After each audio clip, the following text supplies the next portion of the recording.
আন্দামান ভারত মহাসাগরে অবস্থিত। ভারতের একদম দক্ষিণ প্রান্তে এক অনন্য সামুদ্রিক জীব বৈচিত্র্যের স্বর্গ।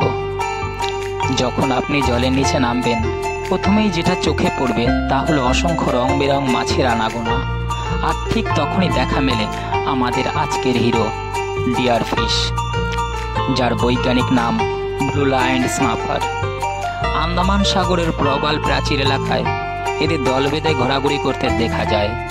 এই মাছগুলো সাধারণত সোনালি হলুদ রঙের দাগ আর গায়ে কিছু সাদা ফোঁটার জন্য বিখ্যাত। অনেকে একে ফ্লাইং ডট নামেও ডাকে। দেখুন তো এই সৌন্দর্য, দল বেঁধে চলাফেরা করা এই মাছগুলোকে দেখে মনে হবে যেন সাজানো নাচের মঞ্চ।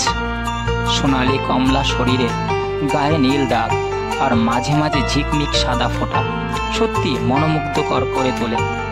ডিয়ার ফিশ সাধারণত 15 থেকে 30 মিটার গভীরতায় থাকে। এরা দলবদ্ধভাবে চলাফেরা করে এবং প্রবাল প্রাচীরের আশেপাশে ঘুরে বেড়ায়।